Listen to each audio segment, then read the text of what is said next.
সাহারি খাওয়া। সাহারি খাওয়া এটা রমজানের একটা আমল। আপনি সারা বছর লাঞ্চ করেন, ডিনার করেন, দুপুরের খানা খান, রাতের খানা খান, সকালে ব্রেকফাস্ট নাস্তা করেন, কিন্তু এর কোনোটা ইবাদত হয় না, এর কারণে আপনি সওয়াব পাবেন না।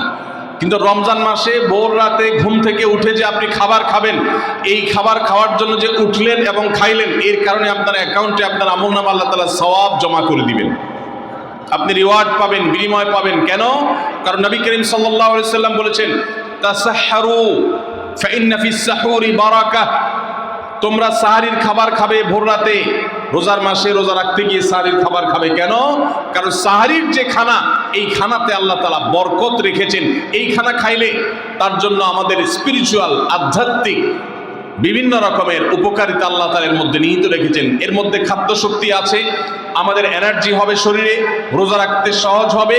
এর পাশাপাশি সাহারির খাবারে আলাদা একটা বরকত আছে, শেফা, বহুবিধ উপকারিতা আমাদের শরীরের, আমাদের মনের জন্য আল্লাহ তাআলা রেখেছেন। এই জন্য সাহারি খাওয়াটা আলাদা একটা ইবাদত।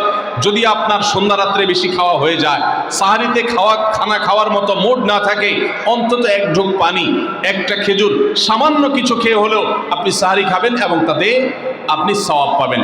কোনো কারণে যদি সাহারি খেতে না পারেন, রাতে উঠতে পারেন নাই, অ্যালার্ম বাজছে কিন্তু শুনেন নাই, উঠে দেখেন ফজরের আজান হয়ে গেছে, তাহলে ওই দিনের রোজা কি হবে নাকি হবে না? হবে। মাশাআল্লাহ, বগুড়া মানুষ মাসালা জানে, দেখা যায় রোজা হয়ে যাবে ইনশাআল্লাহ। কারণ এই সাহারি খাওয়াটা ফরজও না, ওয়াজিবও না, এটা সুন্নাত।